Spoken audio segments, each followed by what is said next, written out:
Good evening. I'm here today with Mr. Vasudeva Nanayakkara, the Secretary of the Democratic Left Front, a very senior citizen and long-standing political activist, very well known in the country. Mr. Nanayakkara, very warm welcome to the program. Most of you would know your political activism of late and maybe in the past decade or two, but you have been in the political arena for a very long time, certainly much longer than my generation has been around even. How and where did you first begin your life in politics? In the school at Richmond College, Yeah. where we met very interesting teachers who gave us a lot of knowledge and wisdom, and therefore we joined socialism. And do you find that politics then, when you joined, when was this exactly? When I was about 15 years, that is about 1956, 7. And in the ensuing 5 decades or so, as how have you borne witness to what's happened in Sri Lanka as a political activist and also as a politician? Yes, there has been the constant advancing of the political aspirations of the larger masses of the country, but not in a linear way, but in a to and fro manner. What is that to and fro? There are times when there had been regression or retrogression, and there are the times when there had been forward movement of progressive growth of social, economic and political aspects of the country. So there has been the movement. If you look at the whole period, I would still be satisfied. It has been a movement from where we were to a higher level of progress. And today you see that high level in existence? Of progress, not exactly. Right. But we may be going through a bad time now. Okay. And So we'll come back to the better times. what in those times of forward movement you think has propelled it? Firstly, over the years? education was made available Right. in our own languages to the higher levels of education, universities. Then our own languages became the languages used in transactions with the government.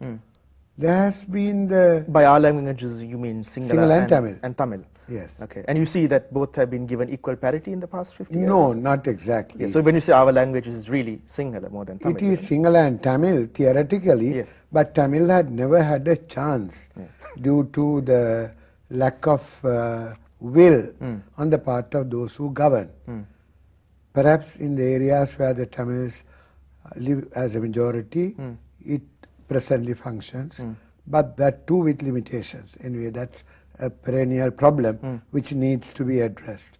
So the fact that I was trying to address is the gradual advancement of society when people from the very lower segments of society found their children through education finding upward mobility and taking their places in the administrative sector. I wonder though, because so on and so some people have characterized our society and polity as a political society as opposed to a civil society, and the distinction therein is that our peoples are not really politically animated. They vote, there are fair regular elections, but after the vote there is no real interaction then with the government and systems of governance.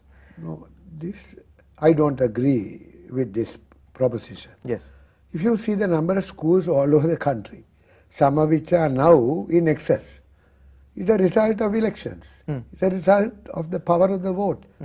The dispensaries or the medical care, primary health care, and other social services, and even transport, passenger transport, the network of roads, electricity availability, all these are a result of the voting masses clamoring for it and telling their representatives, don't come next time unless these are done. So the people have, through their ballot and through the expression of their will and interventions, been successful in getting many such amenities available to them. This is why Amartya Sen, the Nobel laureate, said there were famines in India before, but after the universal franchise, there are no famines. The government is obliged to look after the people, even when there is a scarcity of grain. So it is this process of voting, electing, though we have had retrogressions in the patterns of voting or in the electoral systems and in the final net result of what had come about. Nevertheless, if you look at the whole long wave of history, you see a progress of the society in almost all aspects. There are the problems. I will come to the degenerating areas and so on and so. But if you take a totality, I am looking at the totality. But there are certain areas in which we have had what you call degeneration, from which we have still not come out. And what are those areas? The electoral system and the elected persons became thoroughly divorced from the voters with this new electoral system, where the elected persons would go around in a whole district and find their preferential votes and become elected.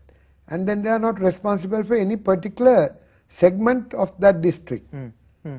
They have collected it from all over. They have no particular electorate which can control them. So this relationship got rather distanced, and they did not any longer become answerable to the people. And the people could not exert much pressure and influence on them to take their grievances to the government.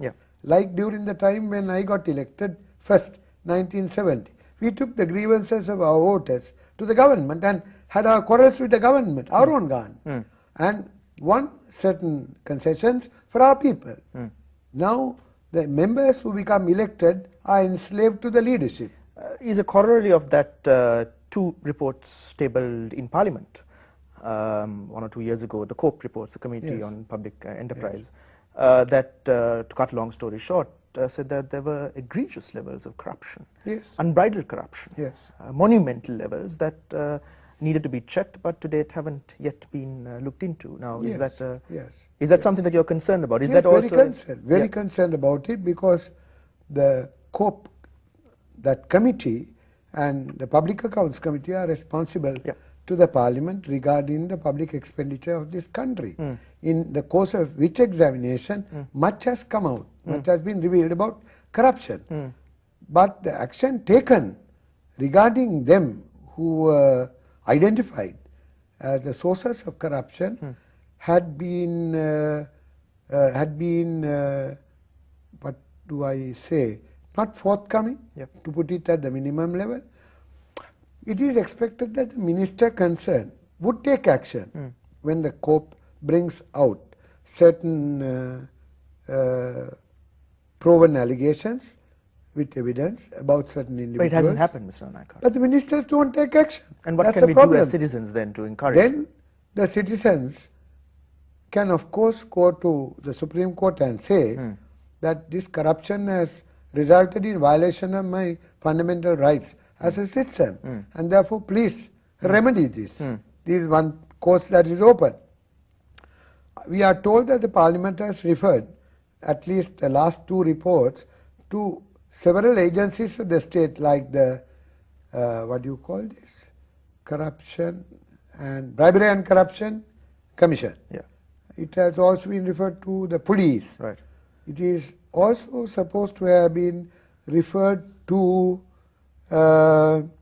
some investigation units. So the police is corrupt. And at the same time, police is called on to investigate corruption. So but you nevertheless see that there has been movement. Nevertheless, the public pressure and the public outcry and the public, where is the public outcry, you feel? There is a public outcry when it comes to the level of the grassroots. The people ask questions, and the people throw a lot of allegations at the representatives of the government about what did not happen, what should have happened, etc., etc. about a corrupt principal, about a corrupt administrative officer. So those are Yeah. taken, those have to be taken into account, and some remedial steps have to be taken, and I see that some steps have been taken. Even the police Yeah. have caught number of people for bribery and brought them before courts, and some have been convicted. What about the candidates? Now we are on the cusp of another election, Yeah. and many of the candidates from all the parties are those with criminal records. They are rapists, they are convicted criminals, they Yes. have a record. Yes. What do you feel they are is convicted- what do you feel is the choice that a citizen has